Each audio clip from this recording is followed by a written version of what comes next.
العالمين والصلاة والسلام على سيد الأنبياء والمرسلين أما بعد فأعوذ بالله من الشيطان الرجيم بسم الله الرحمن الرحيم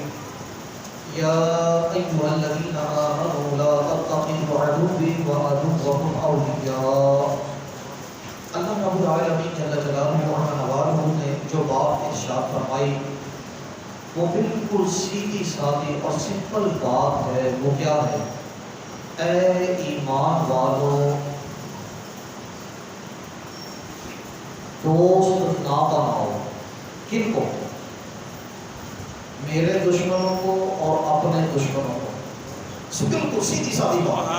اور کون عقل مند ایسا ہے کہ جو اپنے دشمن کو دوست بنائے؟ کون عقل مند ایسا ہے؟ ظاہر ہے کہ جس کو بھی تھوڑا سا شعور ہے وہ کبھی بھی اپنے دشمن کو دوست نہیں. رب تعالیٰ تو یہی فرما رہا ہے. رب تعالیٰ فرما رہا ہے کہ میرے دشمن کو اور اپنے دشمن کو دوست نہ بناؤ. اللہ کا دشمن کون ہے اور مسلمانوں کا دشمن کون ہے؟ صرف اتنی سی بات. کافر یہ اللہ کا دوست نہیں ہو سکتا. تو کافر مسلمان کا دوست ہو سکتا ہے؟ نہیں ہو سکتا. تو دوسرے لفظوں میں اگر کہا جائے تو کافروں کو اے ایمان والو، کافروں کو جو میرے دشمن ہیں اور تمہارے دشمن، اے ایمان والو مشرک جو شرک کرنے والے ہیں، جو بتوں کی عبادت کرنے والے، بتوں کو پوجنے والے ہیں، جو گائے کو پوجنے والے ہیں، گائے کو ماتا سمجھنے والے ہیں، ان کو جو کہ میرے دشمن ہیں اور تمہارے بھی دشمن ہیں اپنا دوست نہ بناؤ. جب یہ بالکل سادی سی بات ہے تو ایسی سادی بات بھی جس کی سمجھ میں نہ آئے تو بتلاؤ اس کو عقل مند کہیں گے؟ اس کو عقل مند نہیں کہا جا سکتا. تو اس لحاظ سے اگر دیکھا جائے اسلامی تاریخ کے اندر، پاکستانی تاریخ کے اندر آپ دیکھ لیجیے، پاکستانی تاریخ کے اندر پاکستان کو جو بھی لیڈر میسر آئے ان میں سے کتنے لیڈر ایسے ہیں کہ جو اسلام کے چاہنے والے تھے اور کتنے لیڈر ایسے تھے جو غیروں کی خوشنودی چاہنے والے تھے. مسلمانوں کو چھوڑ کر کافروں کو اپنا ہم نوا، اپنا دوست کہنے والے، اور کتنے لوگ تھے جو صرف مسلمانوں کو اپنا دوست کہنے والے تھے. یہ جو پاکستان حاصل کیا گیا اس کے اندر جن لوگوں کی تگ تھی، جن لوگوں کی کوشش تھی، ان لوگوں کے اندر بالخصوص جس کو ہر طبقہ فکر، ہر مکتبہ فکر جس کو مانتا ہے، جس کو دنیا قائد اعظم محمد علی جناح کے نام سے جانتی ہے. قائد اعظم محمد علی جناح جو پاکستان کو حاصل کرنے کے لیے اپنا دن رات ایک کر دیتا ہے، اپنی ساری کوشش اس پر صرف کر دیتا ہے، اس کا نقطۂ نظر کیا تھا؟ میں آج آپ کے سامنے ایک جملہ قائد اعظم محمد علی جناح کا ان لوگوں کے مد مقابل کہ جو سرزمین پاکستان پر، پاکستان کے دارالخلافہ میں جس کا نام ہی اسلام آباد ہے، وہاں پر مندر تعمیر کرنے کی تائید کر رہے ہیں، تعمیر کروا رہے ہیں، تائید کر رہے ہیں، اور یہ کہہ کر کہ میں نے غیروں کے ملک کے اندر، عیسائیوں کے چرچ کے اندر عید کی نماز پڑھی ہے. تو نے پڑھی ہوگی، تو ان کے پیچھے ان کا مقتدی ہوگا، لیکن ہمیں نہ ان کے چرچ میں جانے کی خواہش. ہو سکتا ہے تو ان کا پٹھو ہو، ان کے پیچھے چلنے والا ہو، ان کا آلہ کار ہو کہ تو ان کے چرچ میں جاتا ہے، تجھے مسجد میں آنے کی توفیق نہیں، اور تو وہاں پر چرچ کے اندر جاتا ہے نماز، اور وہ بھی عید کی نماز پڑھنے کے لیے، عید کی نماز، اور وہ بھی چرچ کے اندر.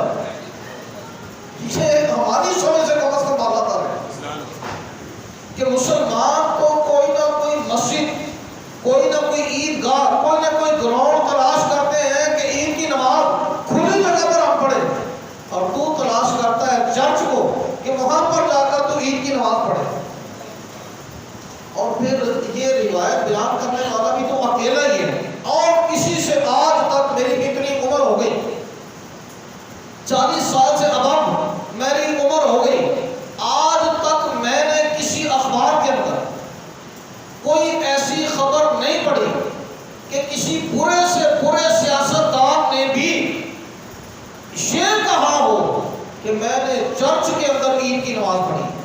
کیونکہ چرچ کے اندر عید کی نماز کہاں پڑھائی جاتی ہے؟ لیکن یہ ایک واحد بندہ ہے جو ہمیں ہماری نسلوں کو یہ باور کروا رہا ہے کہ ہم میں اور ان میں کوئی فرق نہیں، ان کے ساتھ محبت رکھنی چاہیے۔ نا محبت کیسے رکھے جب ہمارا رب جس نے ہمیں پیدا فرمایا، جس نے ہمیں رزق دیا، جس نے ہمیں سلامت اعضاء عطا فرمائے، جس نے ہمیں اسلام عطا فرمایا، جس نے ہمیں یہ ملک پاکستان عطا فرمایا، جس نے ہمیں مسجد میں آنے کی توفیق دی، جس نے ہمیں اپنا کلمہ پڑھنا نصیب کیا، جس نے ہمیں اپنے قرآن کو ماننے کی توفیق دی، جس نے ہمیں اپنے حضور سر سجود ہونے کی توفیق دی، ہم اس کا فرمان چھوڑ کر اے آصف تیرے پیچھے چلنے والے نہیں، اے ہمیں چرچ کی تعلیم دینے والے ہم تیرے پیچھے چلنے والے نہیں ہیں۔ تو الٹا بھی لٹک جائے تو پھر بھی ہم تیری بات کو نہیں مانیں گے، ہم اپنے رب کی بات کو مانیں گے۔ ہمارے رب نے فرمایا یا ایھا الذین آمنوا لا تتخذوا عدوی، اے ایمان والوں میرے دشمنوں کو اور اپنے دشمنوں کو دوست نہ بناؤ۔ محمد علی جناح کا میں آپ کو یہ ارشاد ایک قول بتانا چاہتا ہوں جو اس وقت اس نے محمد علی جناح نے یہ قول اس وقت کیا تھا کہ جس وقت پاکستان معرض وجود کے اندر آ چکا تھا۔ یہ جملہ میں نے آپ کو جان بوجھ کر کیوں کہا؟ یہ ان لوگوں کا رد کرنے کے لیے، ان لوگوں کی سوچ کو غلط ثابت کرنے کے لیے اور آپ کی سوچ کو درست نہج پر ہی باقی رکھنے کے لیے کہ آپ کی سوچ کے اندر سیکولر قسم کے لوگوں کی کسی قسم کی بھی غلط بیانی اثر انداز نہ ہو جائے، میں اس لیے یہ جملہ جان بوجھ کر کہہ رہا ہوں کہ قائد اعظم محمد علی جناح نے یہ قول اس وقت کیا جس وقت پاکستان معرض وجود کے اندر آ چکا تھا۔ یہ اس لیے کہہ رہا ہوں کہ بعض لوگ سیکولر قسم کے لوگ ہیں، وہ یہ کہتے ہیں کہ قائد اعظم محمد علی جناح نے یا ڈاکٹر اقبال نے یا دیگر اور جو بڑے بڑے لیڈر تھے، انہوں نے جو اسلام کا نعرہ لگایا تھا یا یہ کہا تھا کہ پاکستان کا مطلب کیا، لا الہ الا اللہ، یا اس قسم کے جو باتیں کی تھی، یہ تو صرف اپنا ووٹ بینک بڑھانے کے لیے ایسی بات کہی تھی تاکہ مسلمان بھی ان کو ووٹ دے دے، ورنہ ان کی سوچ، ان کی فکر جو ہے وہ اسلام کو نافذ کرنے کی نہیں تھی، وہ تو یہ تھی کہ یہ خطہ آ گئے تو سب کو آزادی ہوگی۔ اب یہی اگر جو بات یہ کہہ رہے ہیں اگر یہ درست ہوتی، یہ درست نہیں ہے، اگر یہ درست ہوتی تو پھر قائد اعظم محمد علی جناح پاکستان کے آزاد ہو جانے کے بعد یہ قول نہ کرتے۔ کون سا قول؟ قول یہ تھا کہ حضرت خواجہ قمر الدین سیالوی رحمۃ اللہ تعالی علیہ، چونکہ تحریک پاکستان کے اندر ایک ان کا کلیدی کردار تھا، انہوں نے ایک ایسا کردار پیش کیا کہ لاکھوں ان کے مرید تھے۔ حضرت خواجہ قمر الدین سیالوی رحمۃ اللہ تعالی علیہ یہ ایک بہت بڑی گدی والے، بہت بڑے عالم تھے۔ آج شروع میں ان کا تذکرہ پڑھ رہا تھا، اتنی بڑی گدی والے ہونے کے باوجود اور اتنے بڑے عالم ہونے کے باوجود بھی عاجزی انکساری ان کی کیا تھی؟ جس وقت میں نے اس کو پڑھا تو اس وقت میں رو پڑا، یقینا مسجد میں بیٹھا تھا، اکیلے بیٹھا پڑھ رہا تھا صبح فجر کے بعد، اس وقت میں ان کے اس ارشاد کو، ان کی تواضع، ان کی عاجزی کو پڑھ کر رو پڑا، یار آخر بڑوں کی بات بڑی ہی ہوتی ہے، بڑوں کی سوچ بڑی ہی ہوتی ہے، ہمارے پلے کچھ بھی نہیں، اس کے باوجود بھی ہم غرور، فخر اور تکبر کے اندر بھولے نہیں سماتے، اور ان کے اندر سب کچھ ہونے کے باوجود، یعنی آج کے دور کے تناظر میں اگر دیکھا جائے تو پیر کا تواضع کرنا، بڑی گدی والے کا عاجزی انکساری کرنا، یہ شاید ہمارے خیال اور تصورات کے اندر ہی ہوگا۔ ظاہری اعتبار سے ہمیں یہ آثار نظر نہیں آتے، بلکہ ظاہری آثار تو کچھ اور بتلاتے ہیں کہ جو اللہ ماشاءاللہ جو صحیح ہے وہ صحیح ہے، ورنہ سننے میں یہ آتا ہے کہ جو جتنا بڑا ہوگا اتنا بڑا بدماش ہوگا۔ بعض لوگوں کی سوچ، بعض لوگ یہ کہتے ہوئے نظر آتے ہیں، لیکن جو صحیح ہے وہ اپنی جگہ پر آج بھی صحیح ہے۔ ان کا میں نے جس وقت یہ پڑھا کہ آپ ایک جگہ پر تشریف لے گئے، کسی کے ہم مہمان تھے، گرمی کا موسم تھا، گرمی کے موسم میں ان کے ہاں تشریف لے گئے، اتفاق ایسا کہ یہ باہر لیٹے ہوئے تھے، یکدم آندھی آ گئی، تیز ہوا چلنے لگی، آپ اٹھ کر بیٹھ گئے، اور جس طرف سے ہوا آ رہی تھی اسی طرح منہ کر کے بیٹھ گئے، اور اپنے سر سے امامہ بھی اتار دی، جس طرف سے آندھی آ رہی ہے، ہوا چل رہی ہے، ہم تو اپنے آپ کو بچاتے ہیں، لیکن ان کی سوچ دیکھیے گا، لاکھوں ان کے مریدین ہیں، لاکھوں لاکھ ان کے متعلقین متوسلین ہیں، اس کے باوجود بھی تواضع، عاجزی، انکساری یہ ہے کہ جس طرف سے آواز چل رہی ہے اسی طرف رخ کر کے بیٹھ جاتے ہیں، اپنے سر سے امامہ بھی اتار دیتے ہیں، گھر والے باہر آتے ہیں، عرض کرتے ہیں کہ حضور آپ بنگلے کے اندر تشریف لے آئے، آتی ہے جب یہ تھم جائے گی تو پھر آپ باہر آ جائیے گا۔ آپ نے اس وقت جو جملہ ارشاد فرمایا وہ جملہ کیا تھا؟ فرمانے لگے کہ ہم نے تو اپنے سر سے امامہ بھی اتار دیا، اس سوچ کے ساتھ، اس گمان کے ساتھ کہ یہ ہوا اپنے اندر مختلف مقامات کی مٹی کو سمیٹ کر میری طرف لا رہی ہے، مختلف مقامات کی مٹی کو سمیٹ کر میری طرف لا رہی ہے، ہو سکتا ہے اس مٹی کے ساتھ کسی اللہ کے مقبول بندے کے قدم لگ گئے ہو، اور وہ مٹی میری طرف آئے، میرے سر کو لگ جائے تو اللہ اس کے صدقے سے مجھے سعادت مت بنا۔ یہ سوچ، یہ فکر ہے کہ وہ مٹی جو کسی اللہ والے، خود اللہ والے، خود بڑی گدی والے پیر ہیں، عالم ہیں، لیکن تواضع، عاجزی، انکساری ہے۔ بس اب ایسا بھی تواضع اور عاجزی، چونکہ بہت بڑے عالم تھے، بڑے بڑے علماء ان کے پاس اپنے مسائل کو لے کر جاتے تو یہ منٹوں کے اندر ان کے مسئلے کو حل کر دیتے تھے۔ ایک مرتبہ ایسا ہوا کہ یعنی ان کی عادت تھی، ان کے معمول کے اندر یہ بات لکھی ہے، اگر کوئی عالم ان کے جوتے سیدھے کر دیتا، ہوتا ہے نا بس اوقات کہ عقیدت کے اندر آ کر بس اوقات اگر کوئی عالم ان کے جوتوں کو سیدھا کر دیتا تو یہ فوراً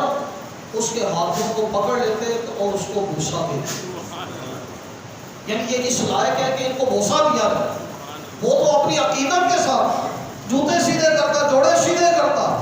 لیکن آپ اس کے ہاتھ کو چھوڑتے۔ تواضع، عاجزی، انکساری یہ تھی۔ اور یہ صبح کے درس کے اندر یہ جملہ میں نے آپ کو ان کے حوالے سے بتلایا تھا کہ انہوں نے اپنے مریدین کے حوالے سے، بلکہ مریدین چھوڑ کر انہوں نے مطلق کر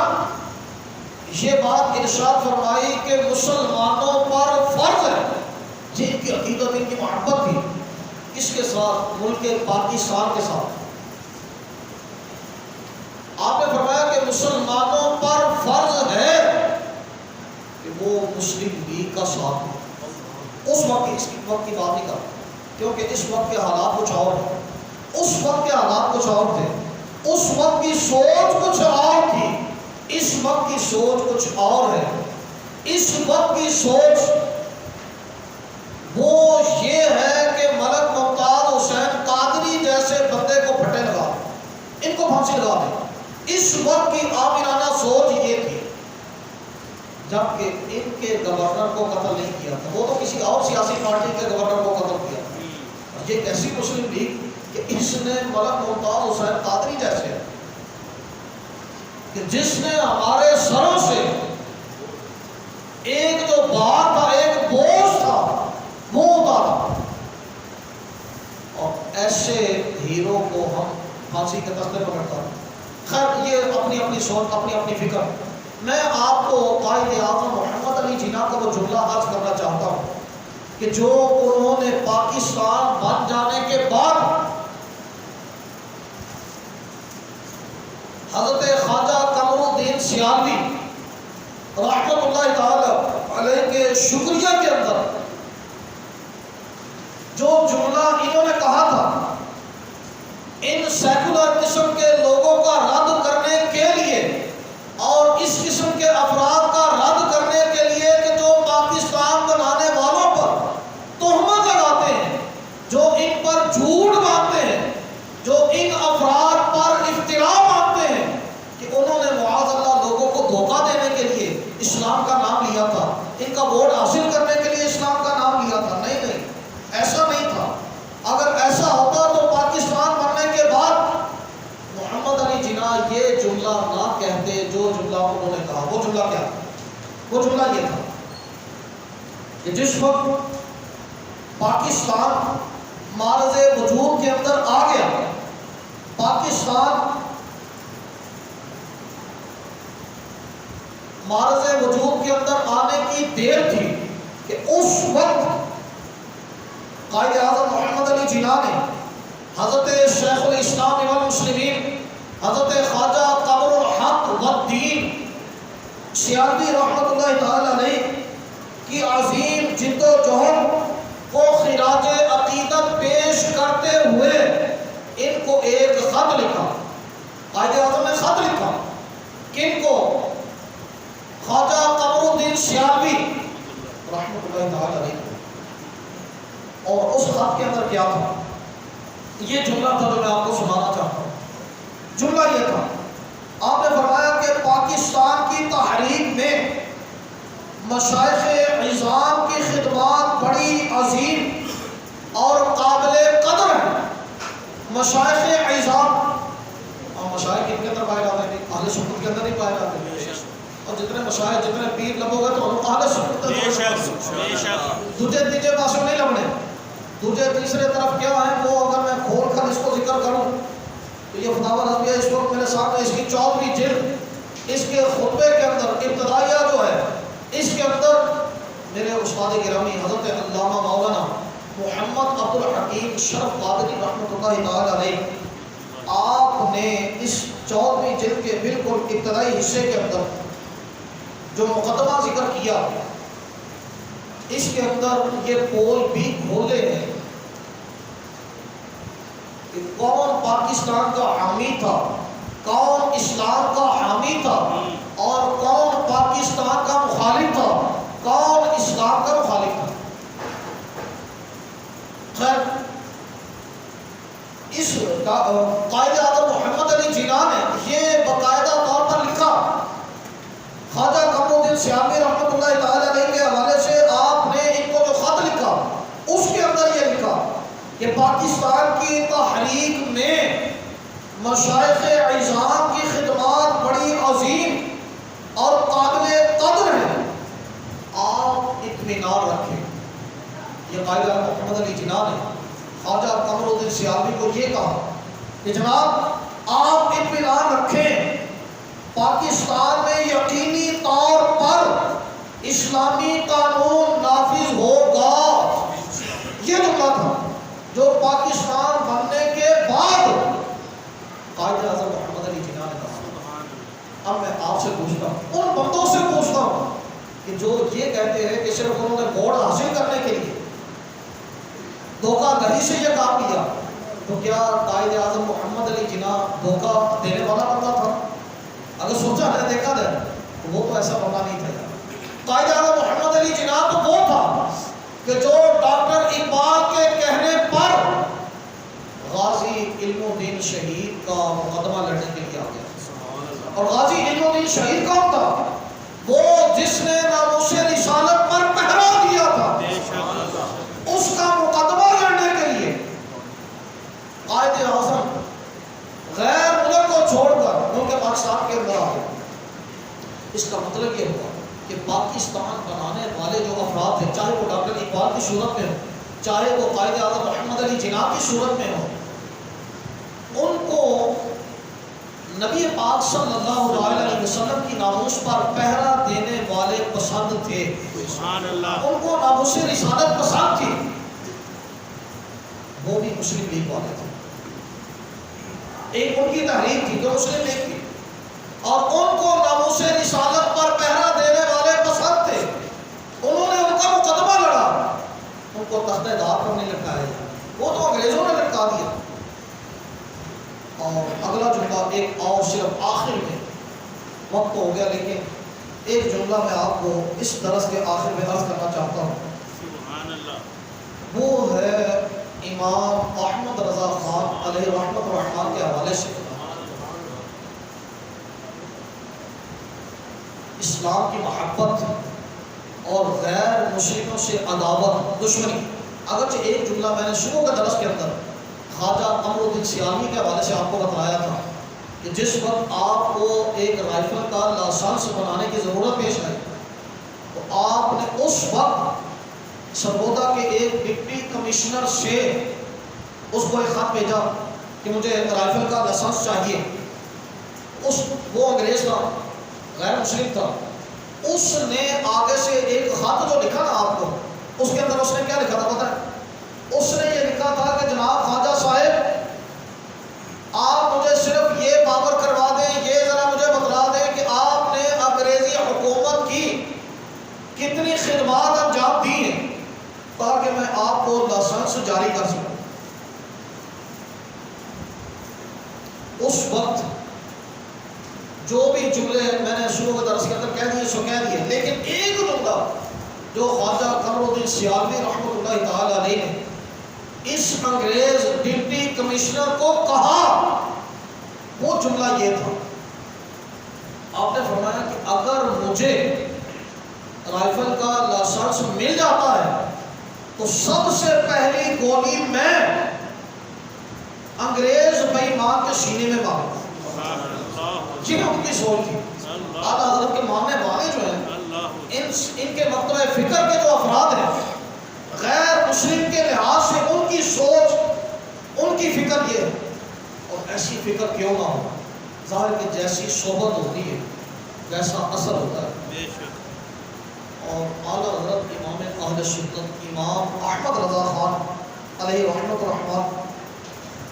آپ کی انگریز سے عداوت اور دشمنی، اس کا اندازہ صرف ایک جملہ میں آپ کو عرض کرنا چاہتا ہوں۔ کہا یہ جاتا ہے کہ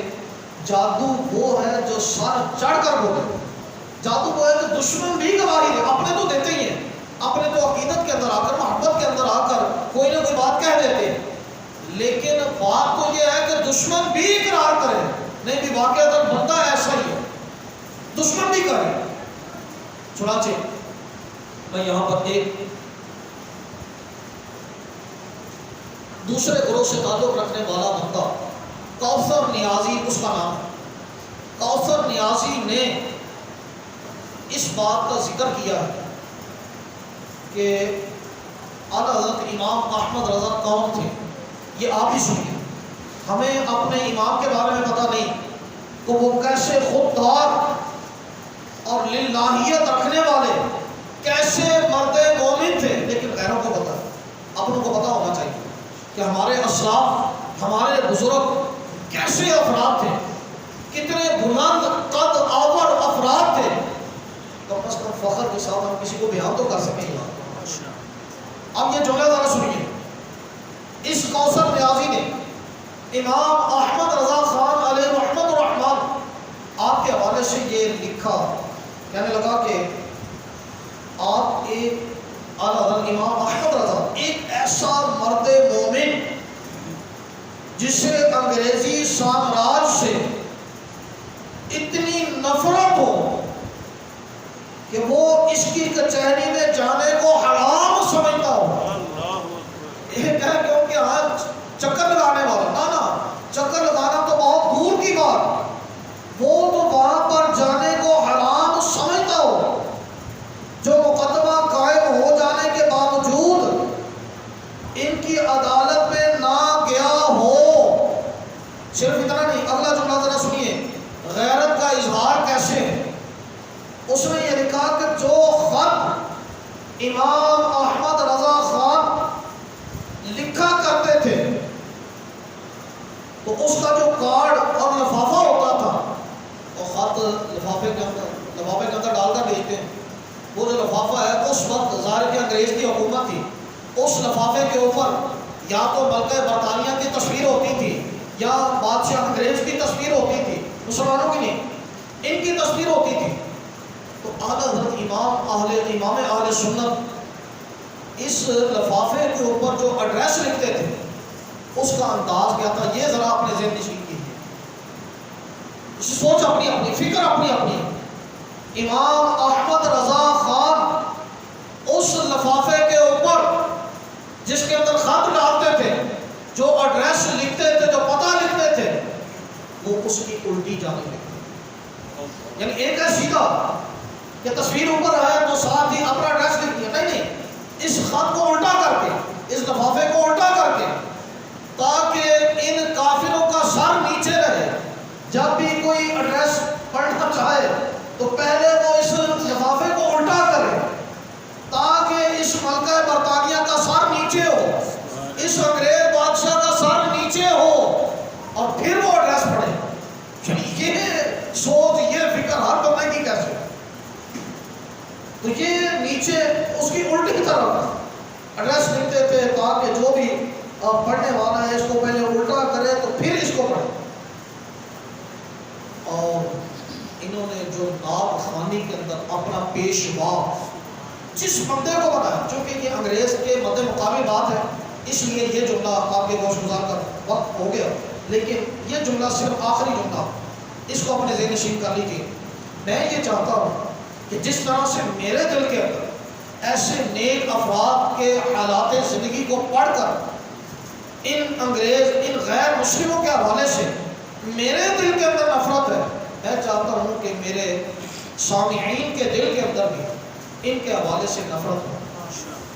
کہ یہ اللہ کے دشمن ہیں، یہ مسلمانوں کے دشمن ہیں. تو جو اللہ کے دشمن ہو، جو مسلمانوں کے دشمن ہو، ہمارے دل میں اس کے حوالے سے محبت ہو،